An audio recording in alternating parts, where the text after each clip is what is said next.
Hello everyone and welcome to a new video of Firepower Threat Defense series.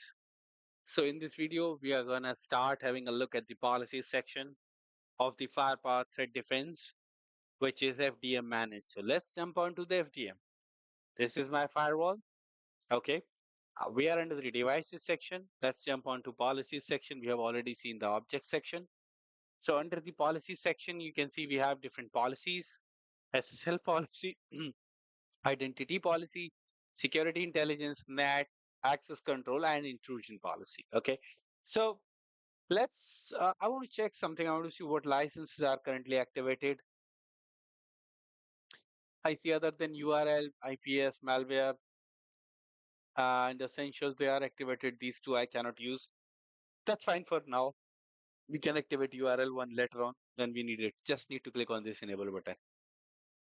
Let's jump on to the policies. So we are under the first section we'll talk about is access control policies. Access control policies are, they are like based on source and destination. You restrict the traffic, you define the rules, okay? And there might be other properties of source and destination like a zone, network, port, applications, what applications are destined, and also what users or maybe what URLs. Okay.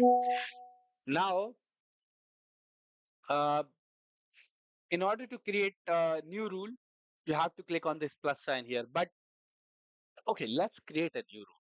I'll click on this plus sign here. First, let's talk about the actions. I want to talk about the rule actions. So the rule can have three actions in FDM: allow, block, and trust. Block, completely block. Allow, allow the traffic, and it is also subjected to other policies like intrusion. Trust, it doesn't go to snort.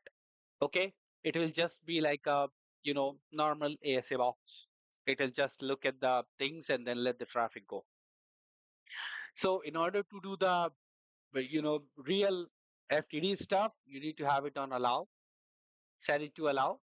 Now let's put the rule name. I will say inside uh, to outside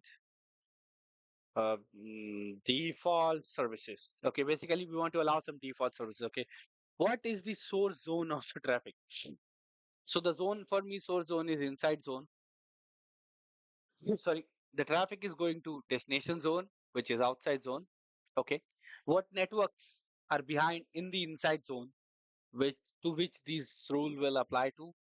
So let's choose our network. I don't see it here.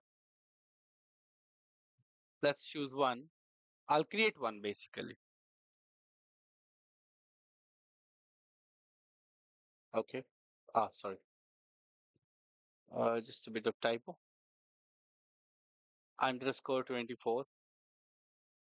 It's a network. Yep. And slash 24. That's it. Done. Okay. I have created a network object. I can now select it. This is my source network. Any source port, any SGT groups, and destination zone is outside zone. What networks? Okay. I don't want to say any. I want to say two specific hosts. I'll create two hosts here.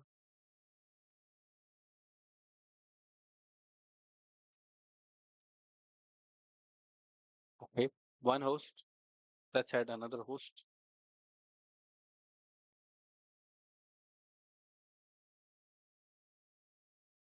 You can either create them by going to object section or you can create from here as well. Okay. Now I have two hosts. I want to allow towards these two hosts what ports I want to allow. I'm not going to create a port based rule. This is a next generation firewall. We are going to talk about applications. Okay. Let's go to applications. Select applications which I want to allow. So basically, I want to allow DNS and the ICMP towards those two IPs. So let's talk. Let's put here DNS. Okay, DNS is here. No, just a DNS. And other than that, I want to allow ICMP. ICMP. So now two applications are selected. I don't want to use any URLs for now. No users, no intrusion policy. No, I don't want to have an intrusion policy applied. But if I want to apply it, So you need to go here and select your intrusion policy. These are the four default which are available. You can create your own as well. We'll talk about that later. And then any file policy, any file blocking policy, you can apply here. Logging. Do you want to log at the beginning and end of connection both?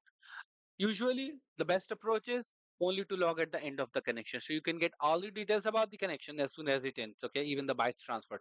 If you log this, then there will be two logs at the start and at the end. And if you want no logging, just select this one. File policy is not selected, so file events grayed out. If you have a syslog, you can select that here to send the logs which are matching this rule to the specific syslog server. And you can also show the diagram. See, this is the option I do like. It shows you a visual representation of this rule. Let's see this. You see, users any network 1, which is our 10 the 0.0/24, geolocation any, ports any, zone 1, which is our inside zone, allowed, logging is enabled at the end of the connection, going to the outside zone, two applications, any URL, two networks, basically that 1.1.1 and 8.8.8 to be there. And that's it. That's what this diagram shows. It's not really that clean, but it does show, you know, the the direction of the traffic this rule is gonna hit to. Let's just close it up. And yeah, I want to put it on order number one. So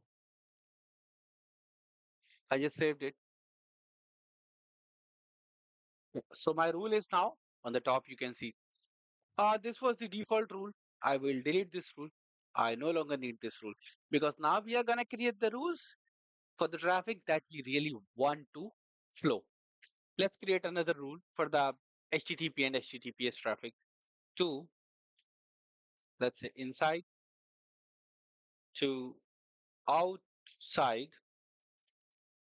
HTTP and HTTPS. Okay.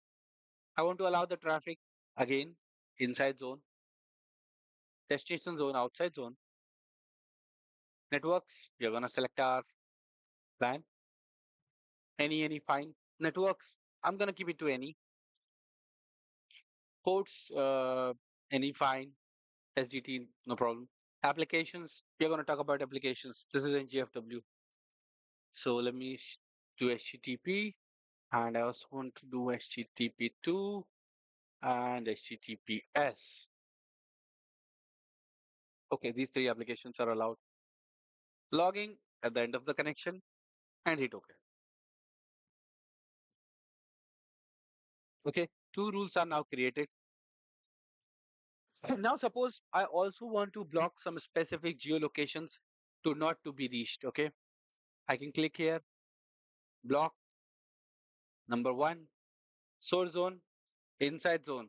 From inside zone, any network is coming, but going where? I can say to the outside zone. And then if I click here and select the geolocations where I don't want my, basically um, my users to not go, I can say Asia, China. I want one more country to go in. Let's say Pakistan.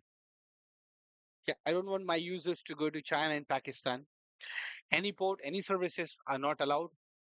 The straight block for all the applications. Okay. Yeah, I could say log at the end of the connection, order number one, block restricted countries. Okay. Just hit okay. Oh, sorry. That's not possible because we are dropping. Sorry, my bad. I have to, select this at the beginning and end of the connection. Because for block, connection never gets created, so it never ends. Okay. Now, in order to have these policies, right now the policies are created, they are saved. But in order to have them take into, effect, you need to deploy the changes. Click here on the deployment and yeah, last deployment failed. Okay, that's something I won't really worry about for now. I'll just say deploy now. and will trigger the deployment. So the deployment job was added to the task queue. So now the deployment is happening. While the deployment is happening, I will pause the video, and once it is complete, I'll show you. Okay, so it again failed. I think I need to do the, okay, it's also having a side going. Let's apply a full deployment. But when you apply a full deployment, read the message. To avoid traffic interruption, the system normally performs a delta deployment, which configures only those changes made since the last successful deployment. However, you can force a full deployment, which we are doing, which delivers a complete configuration to the device. If you are having problems and believe a complete refresh might resolve your issue, if you choose to do a full deployment, please acknowledge that device will be rebooted and there will be a traffic interruption. That's fine. I'll acknowledge, but the device will be rebooted. Please remember that. Okay. I'll say deploy. Now that I have initiated a full deployment, and I can click here, and deployment is in progress. I'll pause the video while the deployment is running. Once it is complete, I'll reshare. Okay, guys, you can see the message. There are no pending changes yet. Last successful deployment was on 30th September 2025, 11:55 p.m., which is the current time on my machine. So we are good. The changes have now been pushed. So in this video, we saw how to create a access control policy. You know, the basic access control policy. Now, in next video, uh, we'll talk about the NAT stuff. Okay. So that's it for this video, and I'll see you in the next video. Till then, have a good day.